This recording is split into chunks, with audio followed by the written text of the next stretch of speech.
Beautiful people, welcome to another live stream. We are here at about the same time we were here yesterday. So, yeah, that's a coincidence. We're actually on time today. That's weird. That's not like us.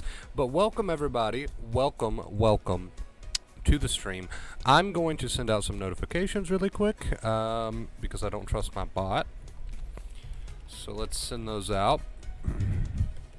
Let's send those out real quick. We'll see who's going to get first in chat today. You notice I look very blue. I look very blue today. I'm trying something new. The lighting that I ordered comes with like little colored slip thingies that you can slip over the light. It changes. I don't know. It's kind of cool, right? It's kind of cool. I like it. Wolf, what's up? First in chat, dude. How are you doing? Welcome. The Wolf. Hope you're doing good. Today, guys, we're going to be talking about your objective. Your objective with anxiety recovery. Ophelia, second in the chat. What's up? First one. You did get first today, dude. You did. Trish, what is up? Welcome to the stream, Trish. How are you doing? Welcome. So your objective today, guys. Your objective.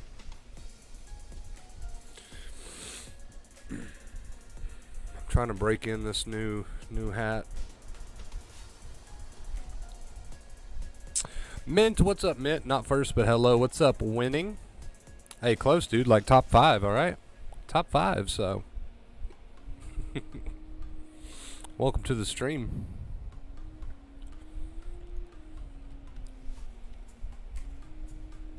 We'll give it a minute or two. Let some people pile in here, and then we'll get started. Your objective, that's what we're going to be talking about today. Your objective while feeling anxious. That is the title of the stream. Yesterday was a really good one. If you missed yesterday's stream, I highly recommend you go back and catch that.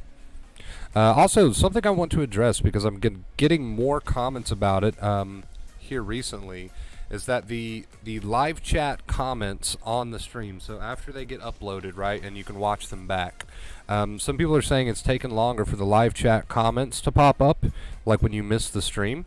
I just want to say I have no idea why that's doing that. I have no clue why that's doing that. I wish I did know. I wish I did know. Still high anxiety with divorce and other half moving out. Well, this is the stream for you, Trish. I hope you enjoy it. Welcome. Kate, what's up, Kate? Oh my god, damn. What's going on? What's going on?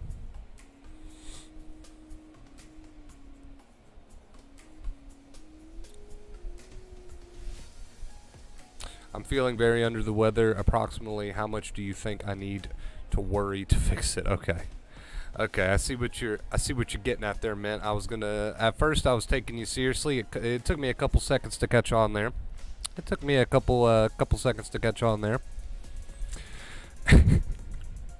Try to worry about it for the next 2 days. See if that fixes you up. All right, guys. I feel like we've got enough people in here. Go ahead and get rid of our music for now, and let's talk about it. Let's talk about the point of today's stream, your objective when feeling anxious. All right. Now, if you watched yesterday's stream, that's perfect because that stream is going to lead directly into this stream. Now, you don't have to have had watched yesterday's stream in order to get this one, but they do kind of play off each other. So yesterday we went on a bit of a spill. They're somewhere near the middle of the stream. We went on a bit of a spill about valid and not valid. Who remembers that from yesterday? So we were talking about positive behaviors, right? The brain learns. Anxiety learns while anxiety is turned on. We were talking about positive behaviors. We were talking about how, hey, when you're feeling anxious, the brain wants to see you behave like there's not a real tiger, so get up and behave like there's not a real tiger. When you really don't want to do it is when you should do it, right? We were talking about all that good stuff. So we gave examples like we were talking about how if somebody goes and retreats to bed because they're feeling anxious, just because they're feeling anxious, that is not valid. And then we gave an example how if somebody is tired and they just want to take a nap, then that's valid, right? So we were given valid, not valid examples there with behaviors. Today, I want to make your objective painfully clear, painfully obvious. Now, this is not exactly something that a lot of people want to hear, right? Because it's not exactly the funnest thing in the world. But I'm going to put it to you like this today. We're just going to be really straightforward and blunt today. When you absolutely feel like crap, when you feel at your absolute worst, when anxiety is like a 12 out of 10 on the scale, right? When it's like a 20 out of 10 on the scale, right? When you just feel horrible, that is when your objective becomes to do all the things, right? And I'm not saying you got to pack your day full, but to do all the things that you would normally do if you weren't feeling the way that you currently feel. Now, that means you're going to have to put a lot of conscious effort into acting against the anxiety. And yesterday we talked about, how some people might say, well, Wonder Bro, I don't necessarily feel like getting up and being productive today and having a fun day and doing all these fun, productive things. I feel like crap. So if I force myself to do that, isn't that some sort of denial? And I put it like this. If there is not a real danger around, if your life is currently not in any sort of real danger, then it's not denial. It's an acceptance of the way that you feel, but it's also an acceptance of the fact that you put yourself there, right? And now you're going to have to do the work to get out of it. So I get that quite often. Wonder, bro, I don't feel like forcing myself to do positive and productive things today. I feel like a big ball of crap today, right? So if I force myself to use positive behaviors, isn't that some sort of faking it? Isn't that some sort of like too much force? And I say, look, you put yourself in this boat to begin with, right? You didn't know any better, but your negative behaviors and your negative inner voice put you in this boat to begin with, and you're going to have to do the opposite of that. You're going to have to do the opposite of that and do the work to get yourself out of it, right? We don't call that faking it. We call that showing your brain the truth. We don't call that denial. We call that accepting that you put yourself in this situation, and then also accepting the fact that you're going to have to work to get yourself out of it, right? That's what we call that. So, and that's kind of why we got into the whole valid, not valid thing yesterday in the stream when I was giving examples about how, if somebody just lost their mother and they want to stay in bed and grieve over that and cry, then that's valid. But if somebody is in bed crying and they're only doing that because they're anxious, that's not valid. You're going to have to make some you're going to have to make some super big changes in your life if you want your brain to catch up. If you want your brain to say, "Hey, there's no need for this uncalled anxiety. There's no danger here because look at the way he or she is behaving." Right? So we talked about the whole valid, not valid thing, and the conclusion that we came to was that if you're behaving an anxious, defeated way and not living your life and not doing things you enjoy and not being productive, right, because you're anxious, that is not valid. And you can say things like, oh, well, I just feel so horrible, or, oh, I just can't do it. You can say those things, but it's still not valid. You need to be using this advice. It's your life, right? And I can't tell you what to do. It is your life, but at the end of the day, I want to see you make progress. And the only way that we're going to make progress is for you to prove to your brain that this anxiety is not needed. That is the only way we're going to do that. So your objective is when you feel like crap, when you feel really, really anxious, you need to say to yourself, okay, you know what? Anxiety learns while anxiety is turned on. I'm going to get up and I'm going to prove to my brain that there is no danger around me due to the way that I behave. Now, what does that entail? Somebody asked, what's a positive behavior? I don't know. I don't know your personal life. If you say to yourself, okay, I've got the accepting inner voice, going, anxiety learns while anxiety's turned on, something like that, right? That's the accepting inner voice. You got that in your head, right? And you decide you're going to, okay, I'm going to use today, even though I feel like crap, I'm going to take advantage of this. Anxiety learns while anxiety's turned on. And I'm going to use today to prove to my brain that the danger does not exist. Let's say you make that decision. Now, what does that entail? I don't know. I don't know your personal life. Maybe it entails getting up and cleaning your room because it's an absolute mess because you've been too anxious to clean it. But hey, you're going to do it anyway because now you know that anxiety learns while anxiety's turned on. Maybe it entails, I think Kate said she felt pretty anxious yesterday and she decided to get up and go riding horses, right? Maybe that's what it entails. Maybe it entails getting up and saying, hey, we've got company over and I'm hiding in my room because I'm anxious. That's not valid. Anxiety learns while anxiety's turned on. I'm going to go talk to the company. I'm going to pull up a chair, right? I'm going to go talk to them. I'm going to get involved in the conversation. Maybe it is going and taking a shower because you've been putting off your personal hygiene because you're too anxious to do so. Maybe it's getting up and cleaning the house because the house is a wreck because you've been too anxious to do so. Maybe it's listening to a song. Maybe it's just listening to a song. Maybe it's just putting on some music that you enjoy. Maybe it's playing a video game that you enjoy. Maybe it's getting up and taking your dog out. Maybe it's, We could go on and on and on about what a positive behavior is, but the simplest way to put a positive behavior is, would you be acting this way if there was no real danger? Ask yourself that question. So, would you be laying in bed and not cleaning the house, right? Would you be doing this? Would you be doing that? It's always a good question to ask yourself. So, your objective, again, the point of today's stream, guys, your objective is very clear. It's a very clear objective. It is to behave like a person who is already recovered, right? It is to behave like a person who already feels the way they want to feel.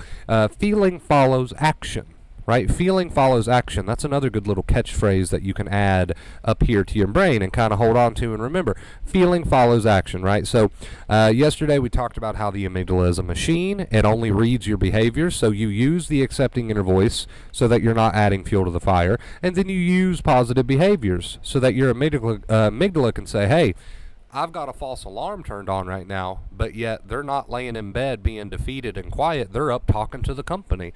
They're up being active. They're up doing this. They're up doing that. You see what I'm saying? So the amygdala is very machine-like. You get out what you put in, and it'll never not be that way, right? We can talk about how unfair it is. We can talk about all these different things, but it'll never not be that way. So, for example, Craig has got a bit of a habit where he says, why do I feel so scared when I first wake up? So he just lays there and thinks about why he's so scared when that's what he does.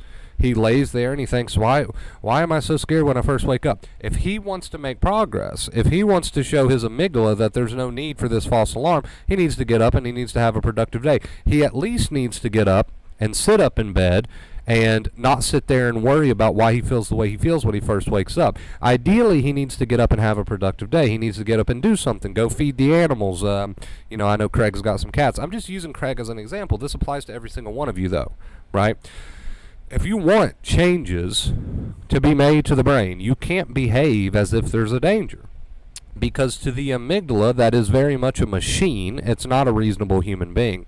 To the amygdala, that's very much a machine. You get in what you put out, behavioral-wise. You get out what you put in is a better way to say it. You get out what you put in, behavioral-wise. So, that is your objective. It's when you feel your worst that you should be having productive days. It's when you feel your worst that you should be living life. It's when you feel your worst that you need to say, okay, I could spend the rest of the day just kind of laying on the couch or in bed because I feel anxious and I don't feel like doing anything else. Or I could take advantage of this anxiety learns while anxiety is turned on, and I could have a productive day. I don't feel like acting in a positive way, but I'm going to. Right? Because it's not fake. It's not, some people say fake it till you make it. It's not fake it till you make it. It's show your brain the truth. Is there a real danger present? No. So what's so fake about it? Nothing's fake about it. You just have to show your brain the truth. Now, people say it feels fake because they have to force themselves to do that, which is understandable. You are going against the false alarm of anxiety, right? Winning said, okay, I thought positive behavior was like if anxiety caused me to shake and sweat, that I should do the opposite and look more confident. So positive behavior has nothing to do with making the symptoms go away, right? Positive behaviors have nothing to do with making the symptoms go away. Positive behaviors have everything to do with how you carry yourself, how you act, how you behave. The symptoms are still going to be there until your brain learns, right? But positive behaviors is about acting, right, like there is no danger, because guess what? There is no danger. Right? So there's nothing fake about that. It is showing your brain the truth while accepting the symptoms. It is showing your brain the truth while accepting the physical and mental symptoms, right? And reminding yourself while you do these positive behaviors, hey, anxiety learns while anxiety is turned on. I'm going to let this happen. I'm going to take advantage of this. That is the two main keys together, right? It is the accepting inner voice, and it is the positive behaviors. So understand that it's not your job to worry about what the symptoms are doing. It's not your job to make the symptoms go away. Your job is to start to live like a person who's already recovered, because that's kind of how you start to show the amygdala, hey, we're good here. We're good here. Now, keep in mind, we've got two keys for a reason. So while you're doing those positive behaviors and while you're having a productive day, even though you are anxious, you are also reminding yourself while you do that, again, that, hey, anxiety learns while anxiety is turned on. It's a false alarm. I'm going to take advantage of this. That's just some examples of the accepting inner voice. We've got two keys for a reason. I don't want you up trying to have a productive day and using positive behaviors if the whole time you're going to be in your head telling yourself negative things. Won't work that way. right? It's a good start, but it won't work that way. You got to have those two main keys together, right? Because if you're up doing positive behaviors, but the whole time you're up here freaking yourself out, well, it's kind of like putting one foot in the door and then taking it right back out, right? We're just going to have this awkward back and forth. So you've got to have both of the two keys together. Some people come to that realization eventually, hey, I've been doing, these positive behaviors, but the whole time I'm freaking myself out in my head. He's right. I haven't been using both of the two main keys. So you need to do that, and you need to keep that in mind. While you're doing these positive behaviors, don't be up in your head adding so much negativity and so much fuel. You need to work on that. So the two main keys together look like this. The accepting inner voice. So you're feeling rough, but you're reminding yourself, hey, anxiety learns while anxiety's turned on. I'm going to take advantage of this. This is a false alarm. And while you're doing that, you're using those positive behaviors. You're up having a productive day. You're up behaving like a person who is not in danger. You are up behaving like a person who is not in danger, right? Now, this becomes more natural in time. It becomes easier to do in time, yada, yada, yada, all that good stuff. But you've got to eventually get started, right? You've got to eventually get started. You can't stay stuck in the same negative behavioral routine, right? Telling yourself the same habitual negative things, right? So the two main keys, the accepting inner voice and positive behavior. Now these keys together tackle the way that the amygdala learns, right? It tackles the way that the amygdala learns. So your objective, we'll say it one more time, we'll make it crystal clear. Your objective is to allow the anxiety, have that accepting inner voice, and to behave as a person who's not in danger, right? In little or big ways. In little or big ways. And you have to do this while the anxiety is there, because anxiety learns while anxiety is turned on. Okay? So with all that being said, I love you guys oh so much. If you did enjoy the point of today's stream, make sure you leave a big thumbs up. I would really appreciate it. We're going to hang out with chat. We're going to read some questions. If we've got any questions, let's get our music going again. We'll jump right into the pro stream. All right, guys. Who do I got with me? Who do I got with me today? Is everybody crystal clear on what their objective is today? Now, whether or not you're willing to do that's going to be up to you, right? Whether or not you're willing to do that's going to be up to you. All right, let's see here. I'm going to switch to post stream just for a second, and then we'll switch back. We got Charles in the house today. What's up, Charles? We got Luis. The bottom line is the biggest trouble is most people just don't want to feel awful. What's the best way to accept feeling rubbish? The best way to accept feeling rubbish is to first take responsibility for the fact that it's your fault that you feel rubbish. Right? Oh, God, Wonder Bro, that sounded really mean. No, hear me out. If you don't take responsibility for the fact that you feel so anxious, then you're less likely to take responsibility for the fact that it's your job to get yourself out of it with the practice, right? So first and foremost, you accept the fact that you are responsible for the fact that you've programmed your brain to sort of be this way. Now, you didn't know any better, so it's not like a shame on you thing, but you got to take responsibility for it. So you don't blame the anxiety, you don't blame life, you don't blame this monster that people call anxiety. You blame yourself. And then once you blamed yourself and you take responsibility for that, then you say, okay, well, I've also got enough control and I've got the potential to get myself out of this mess that I've created. So the best way to accept that you feel what you call rubbish is to first take responsibility for the fact that you feel rubbish because you programmed your brain to be that way. And now once the responsibility is in your hands, then you say, okay, I'm going to get myself motivated enough to put in a good day of practice. I'm going to have that accepting inner voice while I use as many positive behaviors as I possibly want to use, and I'm just going to kick today's ass, right? So it's a taking responsibility for the fact that you feel rubbish, right?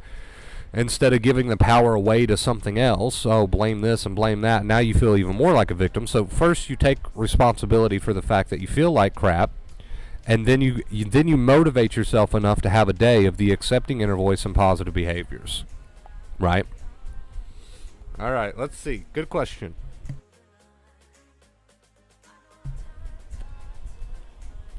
Let's see what else we got. And it's when you feel the most like shit that you should be using the advice, right? Like, let's say I was able to come over to your house right now and I just casually walk in. I mean, at that point, you'd probably call the police.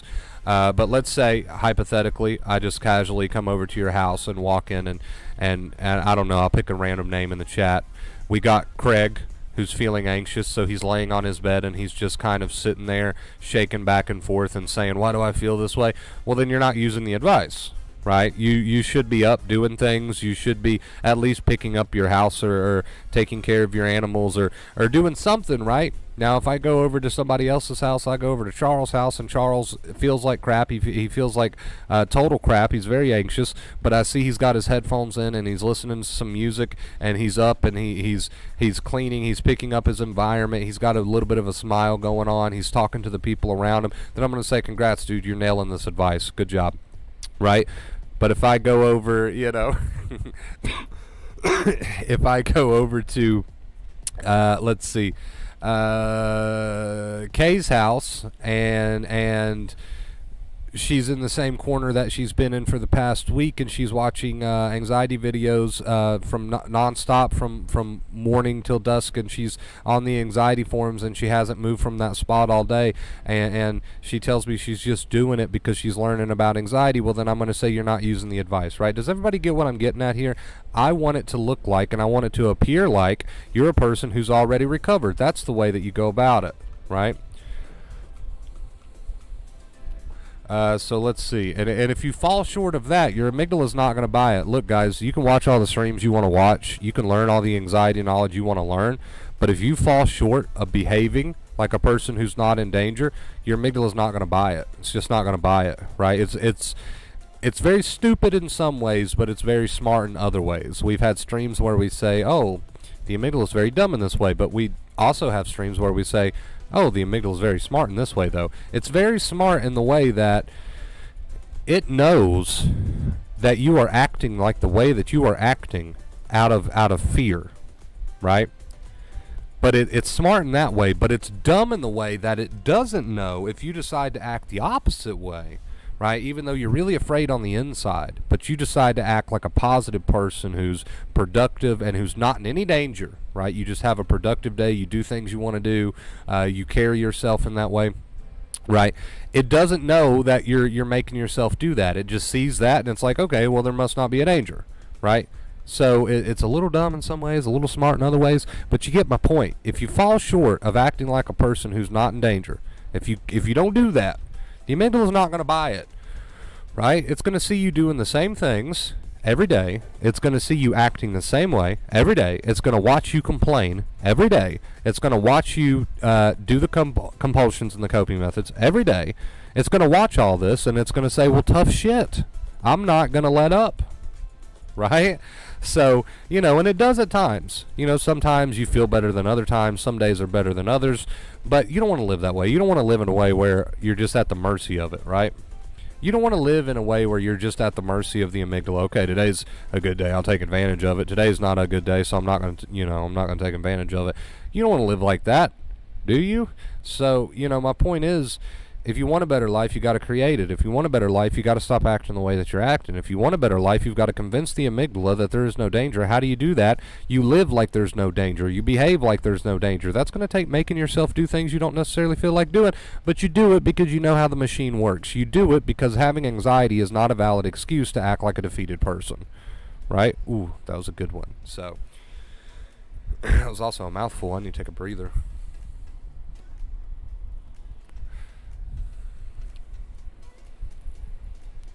It's just confused. Perfect way to put it, Luis. He better sit down and drink that tea as well. Pinky out and all. Pinky out and all. That's a funny mental image. What's up, Brian? I know I've missed several comments here, guys. Let's see.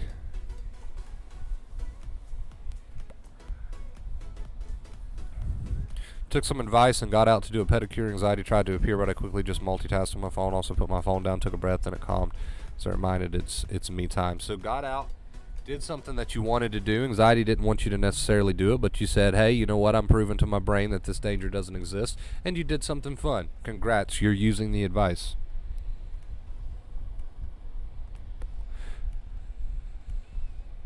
Congrats. You're using the advice.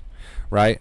So, we don't make the rules here, right? We don't make the rules as far as the amygdala is concerned. A lot of people think we somehow make the rules here. Like, Wonder Bro, that sounds so unfair. You want me to get up and you want me to have a productive day. You want me to smile more, Wonder Bro, and I feel the way that I do. You want me to call my friend and talk about a different topic other than anxiety?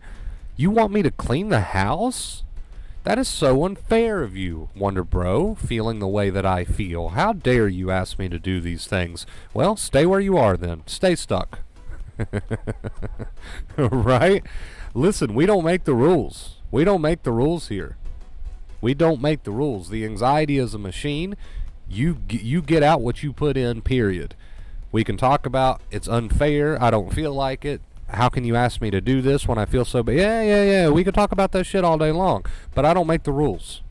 I'm just telling you how this machine works, right? I'm telling you how this machine works. You feel like crap? Well, you need to get up and live life, right? I'm sorry you feel like crap, and I understand it's not a pleasant thing, right? And I feel for you because I was there. But the reason I'm here is to help you not feel that way.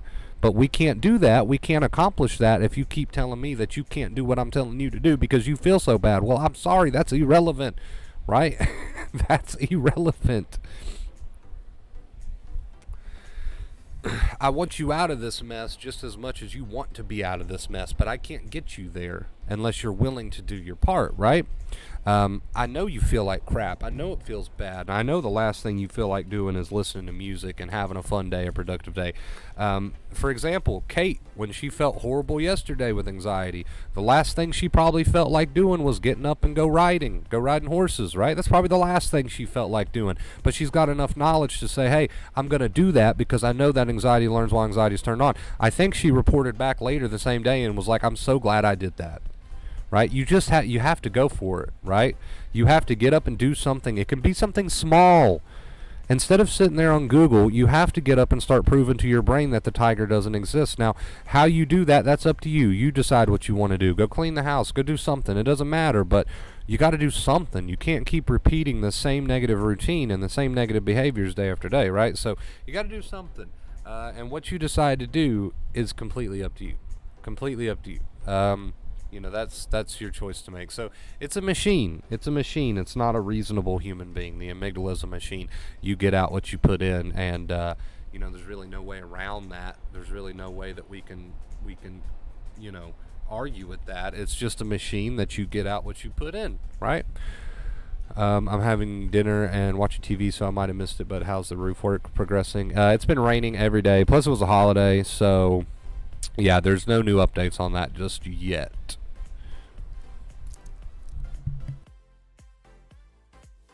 Have you succeeded in bribing the roofers with snacks? They don't want them. I've come to the conclusion that they don't want them because I've offered a few times, and he's very adamant on getting his own lunch. So maybe that's just like a personal pet peeve for him. I don't know, but they are not interested. I stopped asking after the second time. Because he made it pretty clear that he does not want anything that I could possibly give him food-wise. Maybe it's just, I don't know, maybe that's the thing for him. Don't take food from strangers. I don't know.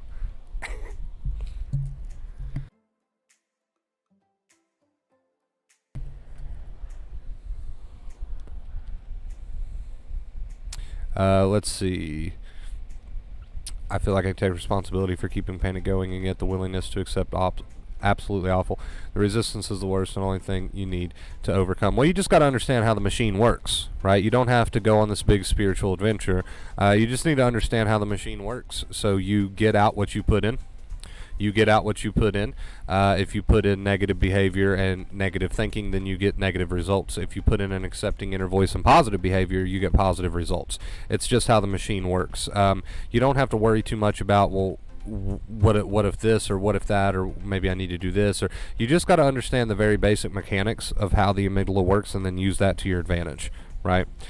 You need to take advantage of the fact that the amygdala is stupid and doesn't understand the difference between you acting in a positive way, right? It takes that as real. So when you act in a negative way, it takes that as a sign of real danger. When you act in a positive way, it takes that as a sign of not real danger, right? That everything must be good, and then it makes these changes slowly over time. So you just need to understand how the mechanism works and then use that to your advantage, right? No need to overcomplicate it more than that.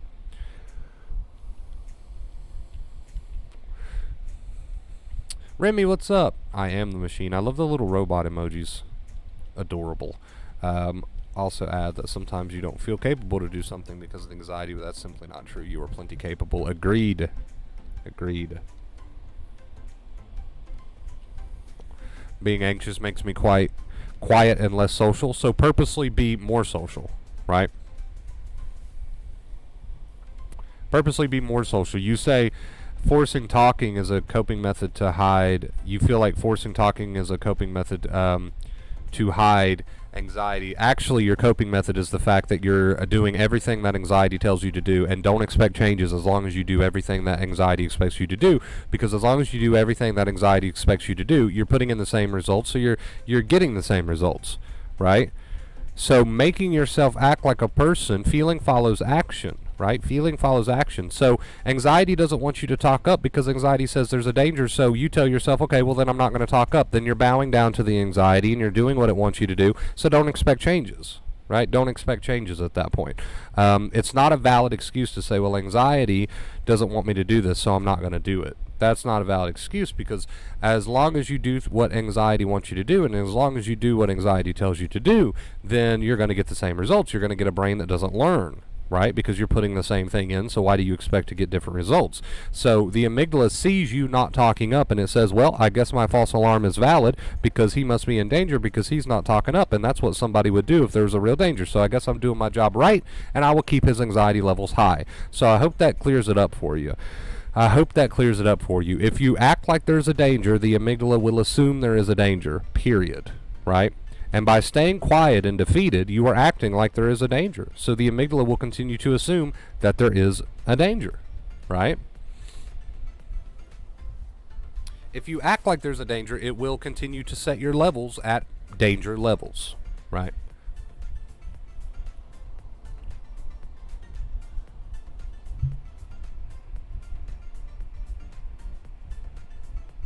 Keep living, Remy, keep living.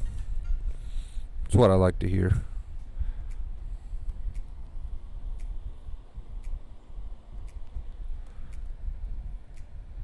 Don't stop just because you feel symptoms. Your brain is trying to save your life. Yeah, don't act like there's a danger, right? We keep coming back to that because I feel like that's probably one of the most simple ways that you could put that.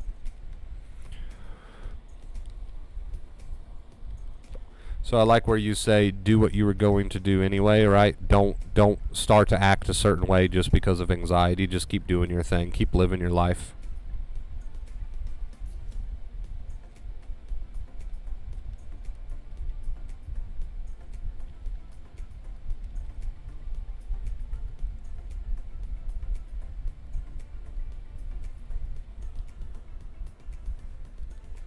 Hey, you get out what you put in, right? You get out what you put in.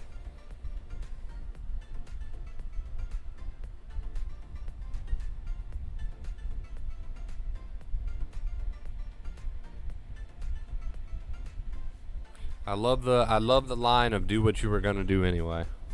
That doesn't mean do what you were going to do because of anxiety. It means do what you want to do.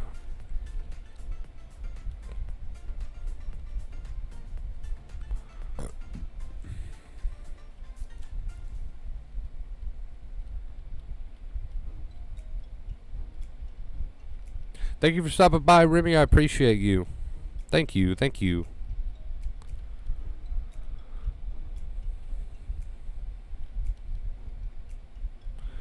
Does the main key also work for narcissistic family or girlfriend, boyfriend? Well, the main keys don't change anybody, right? They change you. They don't change those around you. So, but if you're asking if the main keys help you make you more capable of accepting real life events like the behaviors of others, then yes, but they won't change them. So you might want to look into other options like distance, right?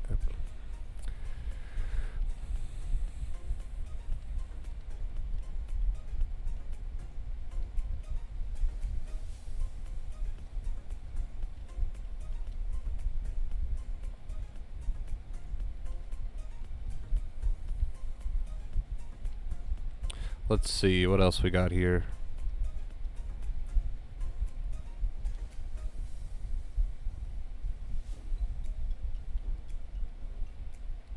Hey, going against the anxiety's advice and living how you want to live, that's it right there.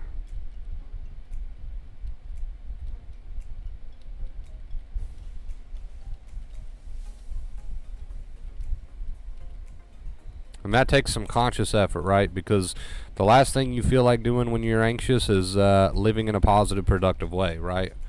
That's the last thing you feel like doing. The last thing you feel like doing when you're anxious, for example, is speaking up. I think somebody mentioned that earlier. But you go against it. You go against its advice, right? You go against its advice. Stop taking its advice. If there's not a real danger, don't act like there's a real danger. That's really what it comes down to at the end of the day.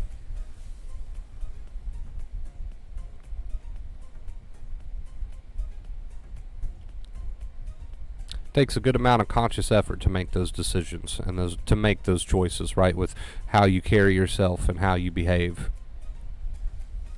But that's how the brain's going to learn. Very much a machine. Don't forget, very much a machine. You get out what you put in. This adds up. It takes time for the amygdala to learn, but if you continue to act like a person who's in danger, well, that's the results that you will get. What if your feelings are the symptoms? I think, wait, maybe reword that a little bit, but what if your feelings are the symptoms? Well, the general feeling of anxiety, right, is what everybody's here for. Your feelings are sort of the symptoms, right? I think everybody can agree on that.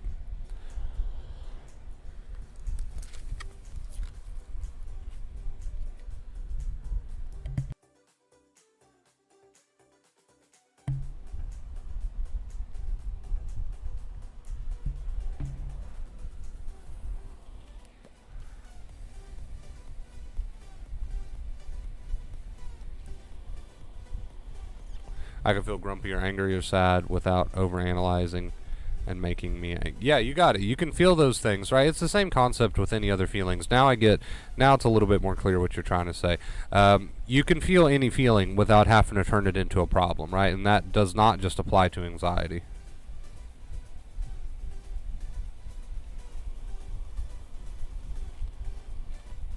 You're already feeling the feeling, right? So you might as well not turn it into a problem. Ooh, that's a good way to put it. You're already feeling the feeling, so you might as well not turn it into a problem. That's the thing. A lot of people, and that doesn't just apply to anxiety. Like I said, a lot of people tend to turn their feelings into problems, and a lot of that's going to come down to the choices you make while you're feeling the feeling and the things you tell yourself about the feeling, right? And that's why we often say that the two keys can apply to any sort of life advice, right? Any sort of life situation.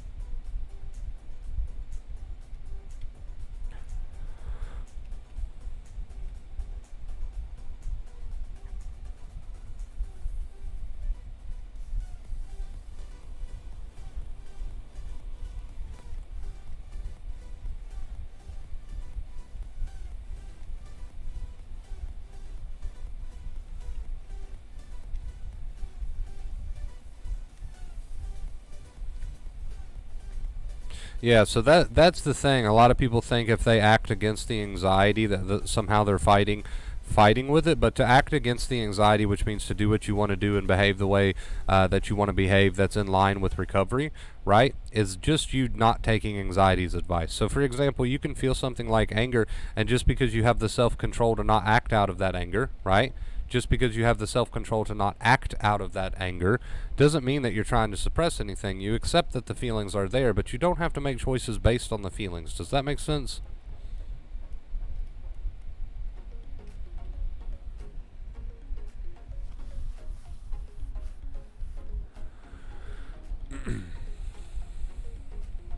Yes, I have, Luis, and it's more about panic than it is sensitization. So, but good nonetheless. What's up, Martin? If you're feeling super scared or terrified, what can escalate from that? I hope nothing worse.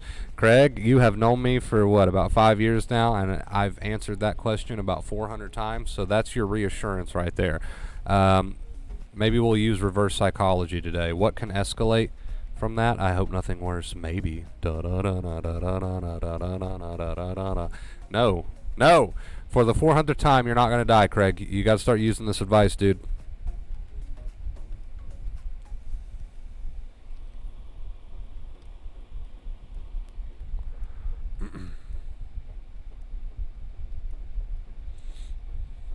Craig, are you using the two main keys? Craig doesn't use the two main keys. I can say that pretty confidently. But Craig's a good friend of mine, and I'm going to keep drilling it into his head until he does start using those two main keys. It was interesting that you can heal from your imagination to me. Well, it's all imagination at the end of the day, right? Really it is at the end of the day. It's the negative things that you tell yourself. Really, the moment is fine. What you're feeling is fine. It's the negative things that you tell yourself that tend to amplify it, right?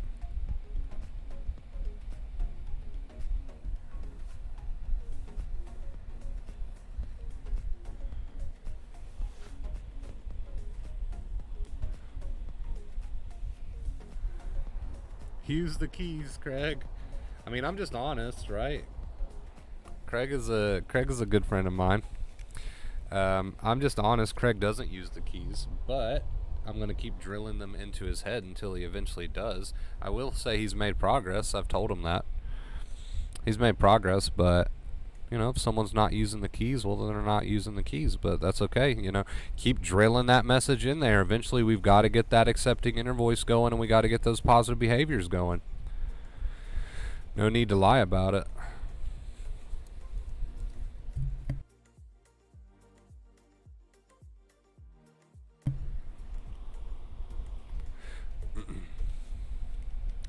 Got to reboot the router. No problem, dude. We should still be here. From realistic to rational, completely irrational. That's anxiety, depressive thoughts. I get confused sometimes.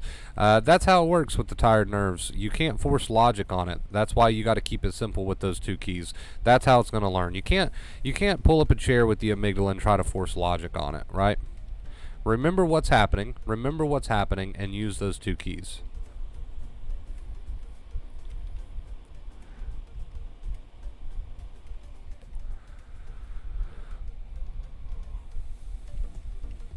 I'm mostly calm, but when something happens that was not planned, I still get a little jumpy. It will fade also, I hope. You're making such good progress, Asen. I love it, dude. Congrats and keep it up, man. The brain doesn't learn overnight, but if you keep it up, it will.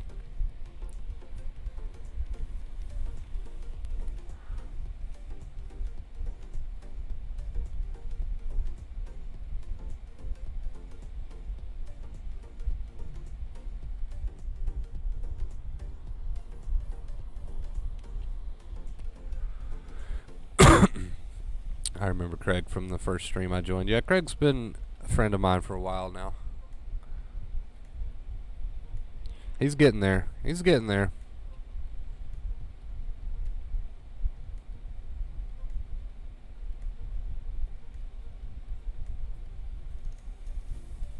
Sanchez, what's up, dude?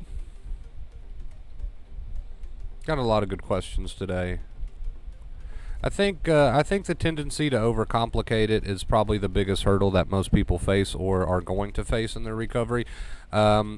If you think about the subject and the topic of anxiety and you go on and on and on about it, right, then you're not keeping it simple enough and you're making it way harder on yourself than it needs to be. If you think about the subject and the topic of anxiety and you say, oh yeah, the amygdala's a machine, don't fuel it with negative thinking, try to work on that. And put in positive behaviors, and it'll see that the danger doesn't exist, and then it'll be returned to normal. And if that's how you think about it, then you're going to have a much higher success rate at this thing than you will if you just go on and on and on and on and on about it.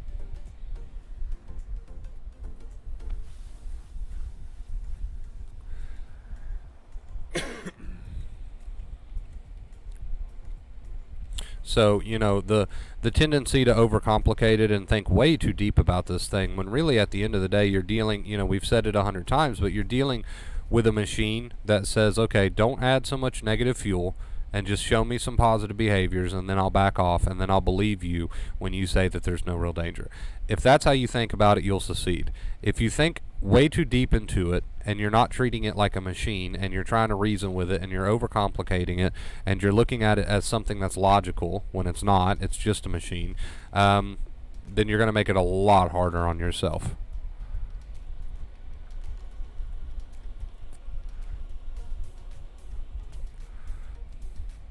Well, I've known Craig personally for a while, Luis. That's why I can say that for 100%.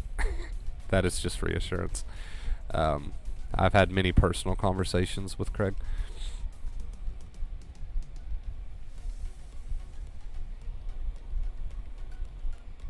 But you're right. Nothing will change unless they change their way of thinking. You're right. Steph, thank you so much. Steph, first tip of the stream. Thank you so much, Steph. Get some purple hearts in the chat, please, for Steph. Thank you. First tip of the stream. Thank you so much, Steph. We're on a 196-day streak, guys. 196-day streak. We're so close to that 200 mark. Thank you so much, Steph. Get some purple hearts. We got plenty of people in here, man. We've got like over 30 people in here right now. I want to see some purple hearts.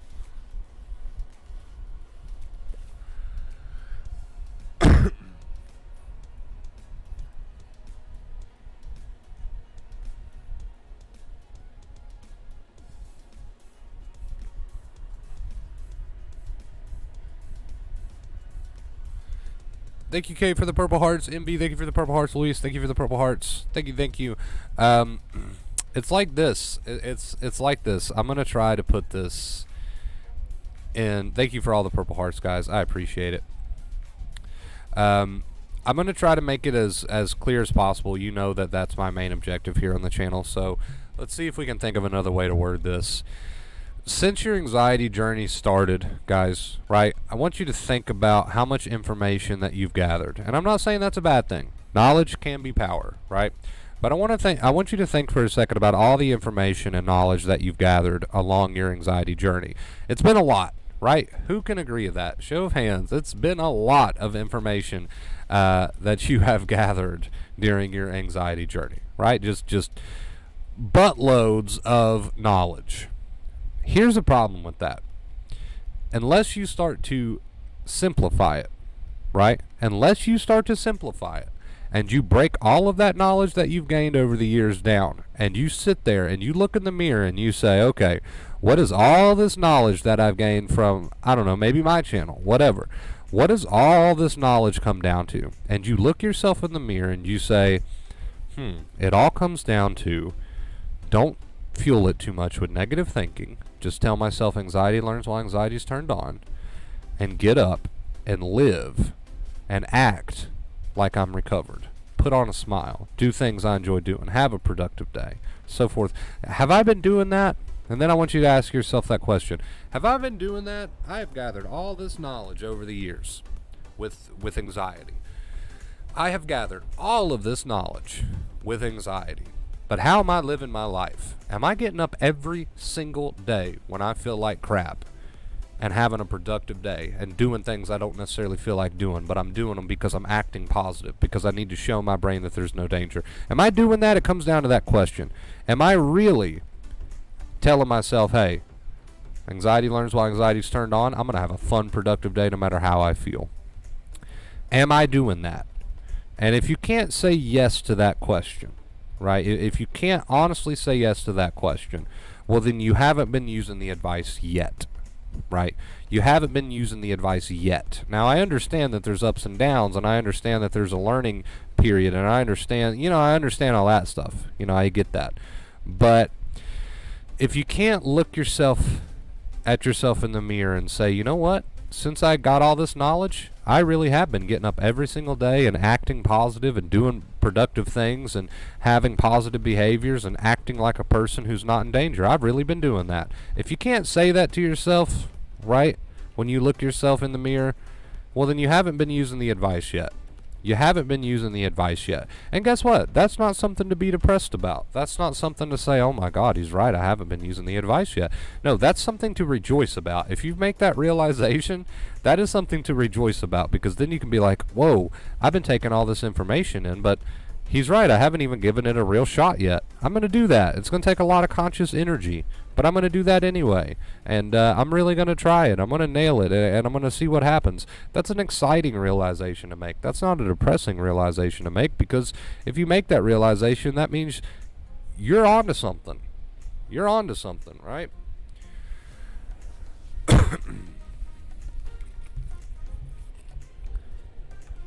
It's a great realization to make.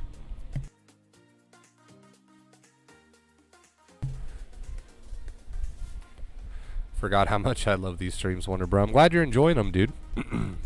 Thank you so much again, Steph, for the $10 tip. We are at 10 on the tip goal today, guys. If you'd like to support the stream, I'd really appreciate it. You can use the link in the description if you want to get the cloud on the screen, or you can go through the emails that you see on the screen. Thank you guys so much, and thank you, Kay, for the purple hearts. Appreciate you.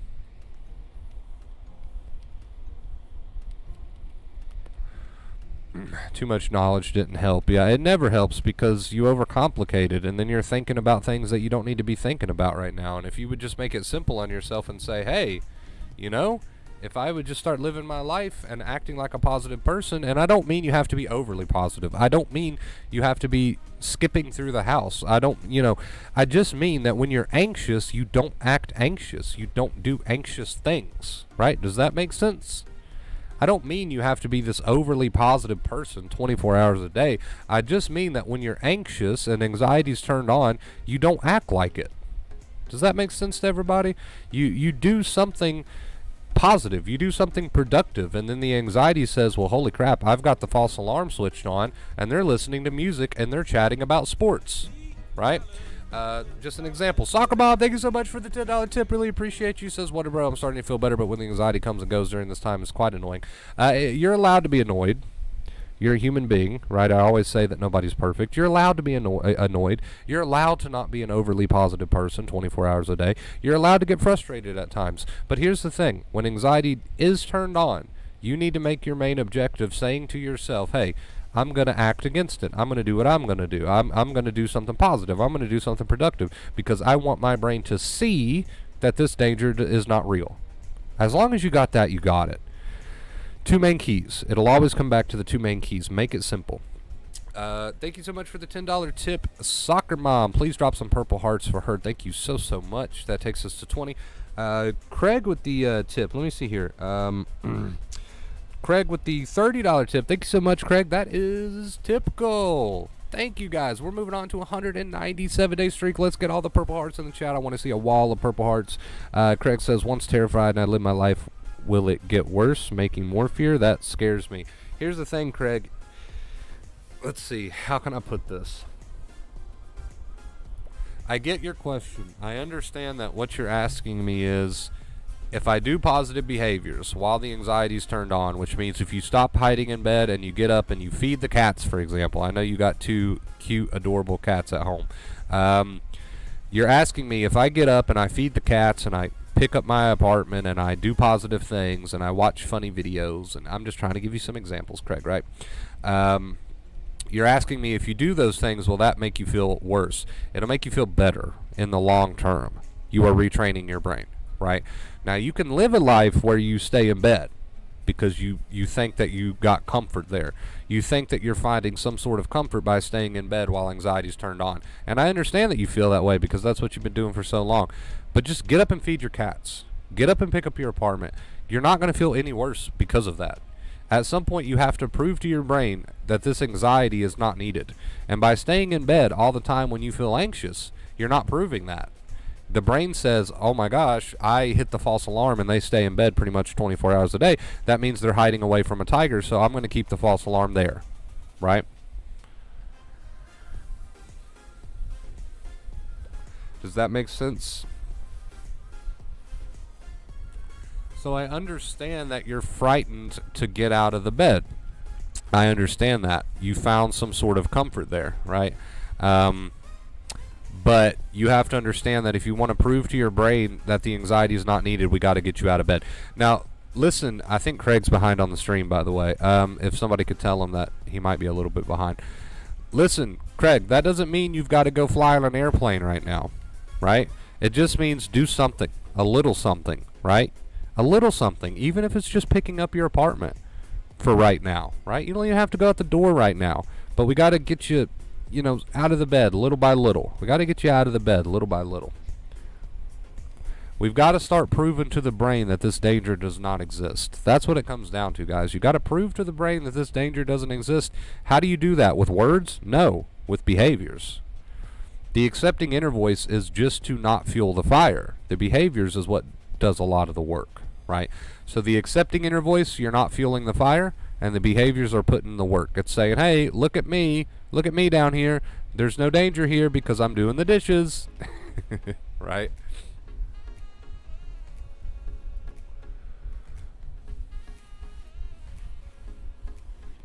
So let's give an example, because we've really been talking pretty heavily about the two main keys. Well, more specifically, we've been talking very heavily about positive behaviors these past few streams. We try to mix it up.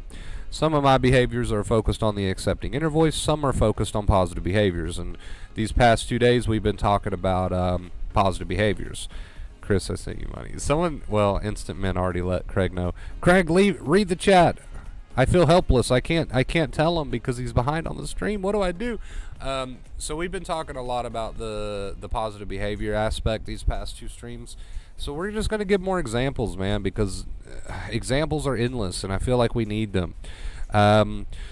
Here's an example. Let's say you wake up tomorrow feeling very anxious and negative, right? You could stay in bed because it's comfortable. Or you could say, you know what? Anxiety learns while anxiety's turned on, and you can go take a shower, right? Terry, thank you so much for the $25 tip. Holy shit. Thank you, Terry. That takes us to 75 on the tip goal. Show some purple hearts, dude. Show some purple hearts. You can type to him. Look, Craig is like one of my closest friends. He's such a good dude.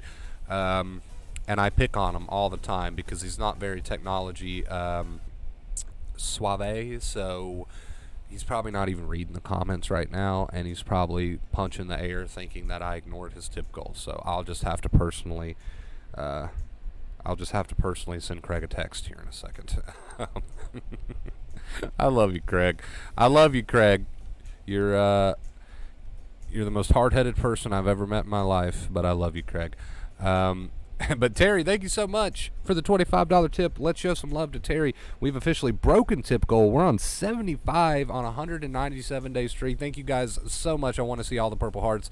I had a bad one today, but I went to work anyway feeling better because you made the choice to act against your anxiety and do what you needed to do anyway. So congrats on that, dude, and welcome to the stream. Thank you for all the purple hearts, guys. Kate, thank you for the purple hearts. Terry Sanchez, thank you for the purple hearts. Mint, thank you for the purple hearts. Rick, thank you for the purple hearts. Appreciate you guys. Thank you.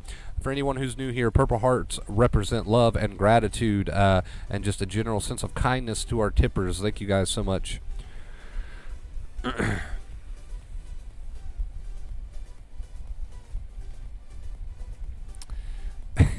If he watches long enough, he'll eventually get caught up to where I thank him for his tip. Craig will get there eventually. Craig is not on the Discord now. Craig is not on the Discord. Let me see. I'm just over here trying to think of examples today. I love examples. In fact, teaching with examples have been one of my go-to tactics for years now. It's the best way you can teach, in my opinion. Let's see. So let's say the stream goes off and you are sitting there and you're really, really anxious, right? You're really, really anxious and you don't know what to do. Well, you need to remind yourself, okay, I'm anxious. So anxiety learns while anxiety is turned on. And then get up and do something. That is not a coping method or a compulsion, right? Get up and go turn on some music. There you go. Now you're on the right track. Do you see how simple it is? Do you see how simple a positive behavior is? It's anything that's positive. Don't overcomplicate it. Don't ask what a positive behavior is. Just think about it for a second. It's anything that's positive. It's anything that you would do if there wasn't a real danger. And there's not a real danger, so do that. So go do that, right? So you're sitting there, you're very anxious, and the thought of turning on some music sounds like a daunting task because you really don't want to because you feel so bad. But you do it anyway because you know that anxiety learns while anxiety is turned on, right? Does everybody follow? So don't overthink and overcomplicate what a positive behavior is. It's just anything positive. It's something that you do because there's no real danger and you want to prove that to your brain. And I don't think you can make it any more simple than that, but I understand the tendency to want to overcomplicate it because, after all, we're in a chat full of overthinkers here, right? But my job is to make you not overthink it. Paint me super curious. Ooh, what's the question? Wonder Bro, do you do dream interpretation? I think it's just the brain being a brain. I don't think it has any significant meaning. I know that's boring, right? You're probably expecting something like, yes, I do dream interpretations, and if this sort of dream happens, that means something happened in a past life and you need to do this healing of your inner child, and it means that one day you are going to be the chosen one. But no, I think it's just the brain being a stupid ass brain and being unconscious. That's all it is. Thank God I'm not where I used to be. You're making progress, MV. Keep it up, dude. What if I am a go-go person? Once I stop, the anxiety comes. Like today, as soon as I finished around the house, I went to get in the bath and had a full-blown panic attack. Well, then you continue your bath, right? You do the opposite of what anxiety wants you to do. That's another way to put it. If you're doing the opposite of what anxiety wants you to do, then you're doing a positive behavior. That's another way that you can clear that up right there.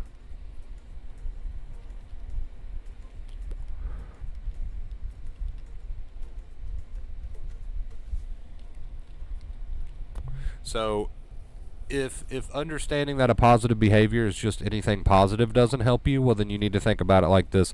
Do the opposite of what anxiety wants you to do. If you're doing the opposite of what anxiety wants you to do, then you can rest assured that you're using a positive behavior. That's another way that you can clear that up.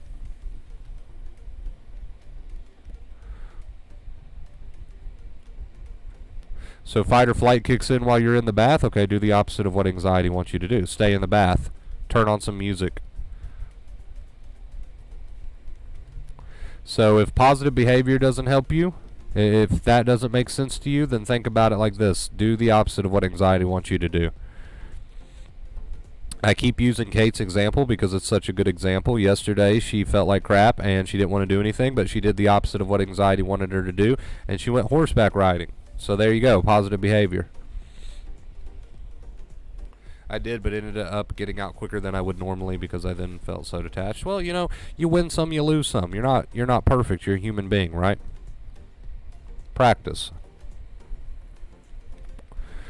It's a paradox. It really is, because if you think about what a positive behavior is, right? If you think about what a positive behavior is, it's anything positive. But if that doesn't make sense to you, then just do the opposite of what anxiety wants you to do, and you're automatically already doing a positive behavior, right? If you're doing the opposite of what anxiety wants you to do, well, then you're proving to the brain, hey, look, I'm doing the opposite of what you want me to do right now, so that means the danger doesn't exist. Ha! Joke's on you, right? That's that's how that exchange goes. Start working in the office again, I have a fear of being on my own during a panic attack. A lot of people do. You're not alone there. I was like, okay, I could choose to be negative like in the past, or I can choose to view this as an opportunity to heal. I want to be independent. Exactly. So my growth in new pathways is better. It's the old neural pathways that are harder to overcome. Yes. And take advantage. I like that attitude. Take advantage. Do the opposite of what anxiety wants you to do. If you're doing the opposite of what anxiety wants you to do, then you can rest assured that you're 100% doing a positive behavior. So if positive behaviors doesn't make sense to you, then start just doing the opposite of what anxiety wants you to do, and it's the same thing. It's the same concept as a positive behavior, right? So maybe one speaks to you more than the other, but you choose which one. Maybe you want to live and tell yourself, I'm doing positive behaviors. Or maybe you want to live and tell yourself, I'm doing the opposite of what anxiety wants me to do to prove that this danger doesn't exist. Whichever one you want to live by works, right? It works, so it doesn't matter. So you're sitting in the bath, fight or flight kicks in, and you're like, I'm going to do the opposite of what anxiety wants me to do. It wants me to run, I'm not going to run. I'm going to put on some music and enjoy the rest of my bath, right? That's a positive behavior. That's doing the opposite of what anxiety wants you to do. If there's no real danger, you wouldn't run. So don't run, right? It's doing the opposite of what anxiety wants you to do. If there's no real danger, you would join that conversation and you would speak up. So join that conversation and speak up. Doing the opposite of what anxiety wants you to do. Anxiety doesn't want you to partake in that group chat where we're talking about funny shit over on the Discord because you're too anxious. You're like, well, do the opposite of what anxiety wants you to do and partake in that funny group chat, right? You see what I'm saying? You see how they go hand in hand? They're the same thing. Positive behaviors is the same thing as doing the opposite of what anxiety wants you to do. I know, Craig. I know. And that's why, that's why I do my best to stay patient with you. You're a good guy, and I want to help you. I want to help you out.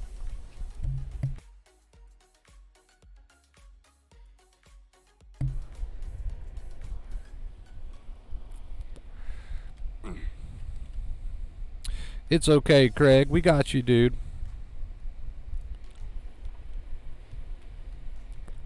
Thanks, guys. No problem. I'm glad you enjoyed the stream. And thank you guys for such a high tip goal today. You have no idea how much that helps me out. I really appreciate it. Seriously, I do. Thank you so much for supporting the stream. If you ever want to make it rain, just close the live chat. First link in the description there. Even with the group chats, I get nervous to get involved. So do it. So do it. So fucking do it then. Do it. Do the opposite of what anxiety wants you to do. Don't get involved because there's a danger. That's what anxiety says. So what do? Okay, yes, ma'am. Yes, sir. I won't get involved. And now you're not getting results. So you have to say, I'm going to do the opposite of what anxiety wants me to do because that's a positive behavior. So anxiety says there's a danger. Don't get involved in the funny group chats. You say, well, you know what? I'm going to do the opposite of what anxiety wants me to do. I'm going to get involved in the group chats. Nothing. You will fall short of your objective if you do not start doing what the opposite of what anxiety wants you to do. Hear me loud and clear, and I don't say this to be depressing. I say this because I want to give you the facts because I want you to have a better life. You will fall short every time of your brain learning if you do not start doing the opposite of what anxiety wants you to do. If you do not start doing the opposite of what anxiety wants you to do, then you're going to continue to live the same way, and the anxiety is going to say, you're right, or the anxiety is going to say, I'm right, and it's going to keep your anxiety at the same level. But the moment you start living by, I'm going to do the opposite of what anxiety wants me to do, even if it's something as simple as partaking in a group chat, and then you do it, the moment you start making that decision and living that way, the amygdala says, hey, they're not listening to my advice anymore. There must not be a real danger. Let's make some changes. If you want those changes, you got to do it. That's what it comes down to.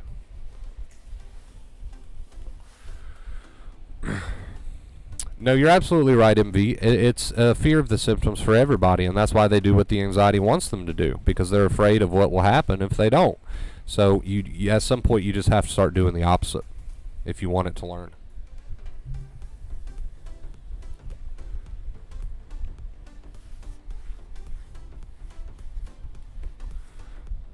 And, it's one of those things where that's the biggest struggle that I face doing this, and I've been doing this for a long time. How long has it been now, guys? I don't even know. The biggest hurdle that I face when trying to teach somebody is that they don't want to do the opposite of what anxiety wants them to do because they don't feel like it. That's the biggest hurdle that I face. If they would just start doing the opposite of what anxiety wants them to do, even the little things like partaking in a chat, right? They would make progress. And I've tried, and I've tried, and I've tried. I'm going to continue to try to get people to understand that. Some people understand it. Some people do it. Some people understand it, but don't do it. But either way, I'm here, and I'm going to keep showing up until I can convince you to do it. Because it's a machine, and the only way it's going to learn is if you start living that way. So we're here, and we're going to keep trying to drive that message home. But at the end of the day, it's going to be up to you to do it. You can talk about it all day. We can talk about it all day, guys, but until you start doing the opposite of what anxiety wants you to do, we're not going to make new pathways. Period. Bottom line. What if you say it is what it is, but you feel sorry for yourself, your energy isn't accepting will the feeling come, or do you need to actually mean what you say? You don't have to get into this trance where you're like this super in-touch person with your vibes and all this. You don't have to become the Buddha. Right? I'm here to tell you. You don't have to become the Buddha. It's a machine. It doesn't care if you're up using positive behaviors but feel scared. You're going to feel scared. It's still going to take those positive behaviors at face value, and it's still going to make positive changes, and it's still going to learn. You're going to feel scared while doing the opposite of what anxiety wants you to do, but it doesn't care. It's just black or white. Oh, you're doing it? Okay, well, I'll make changes. It doesn't care that on the inside you're freaked out. Right?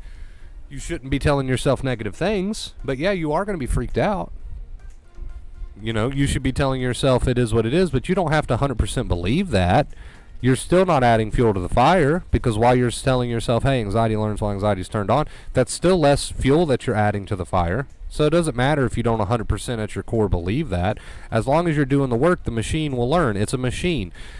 Let's say you do the opposite of what anxiety wants you to do. So you're partaking in a funny group chat and you're telling yourself, you know what, anxiety learns while anxiety is turned on, but on the inside you're still really scared. The amygdala isn't going to say, oh, well, she's still really scared on the inside and she doesn't necessarily 100% believe this, so we're just going to avoid that positive behavior. It doesn't count.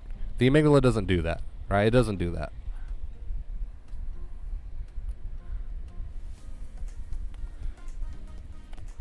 It takes it at face value.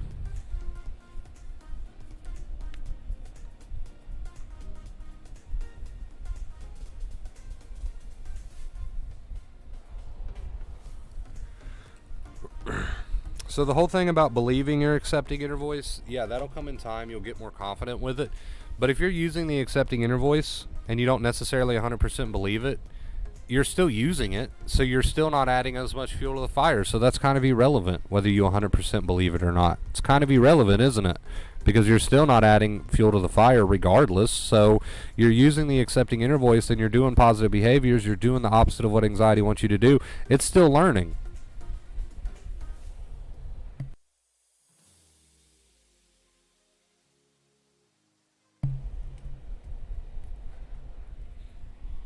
It's a machine. It doesn't take into consideration your personal beliefs. Like, it doesn't take into consideration your morals. It doesn't take into consideration your philosophy. You can do all the philosophy that you want to do, but it's a machine. The amygdala is a machine. It's a greasy, oil-leaking machine. And you put in whatever, and you get out whatever. You get out what you put into this greasy, oily machine. It's like a microwave oven. It doesn't say, oh, you're putting in positive behaviors and you're not doing as much negative thinking, but your morals and your philosophy disagree with mine, so I'm not going to do my job. Sorry. It's a machine made of parts. You just do, you just put in and then you get out, right?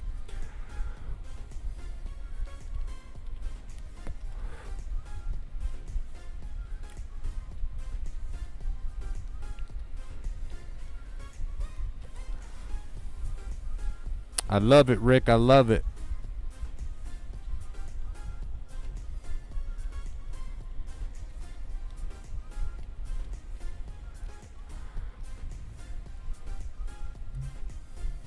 Think about it this way. You can have someone, right? You can have someone who's got the best belief system in the world, but if they're putting in negative behaviors into this machine while they're anxious, well, then they're going to get negative results. It doesn't matter how great their belief system is. So, you know, you don't want to be putting in the negativity. That fuels the fire. So we work on that with the accepting inner voice, and we do the positive behaviors, right? And it doesn't really take into consideration anything other than that.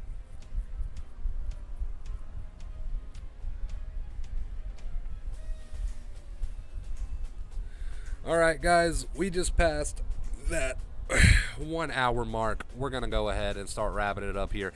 Thank you guys so much for watching today's stream. I really do appreciate it. You guys are amazing and awesome, and I don't know what I would do without your support. I love you oh so much. I think that's all there is to say. Thank you for watching the stream. Thank you for being here. What's up, Elliot? Thank you for everything. And until next time, as always, stay awesome.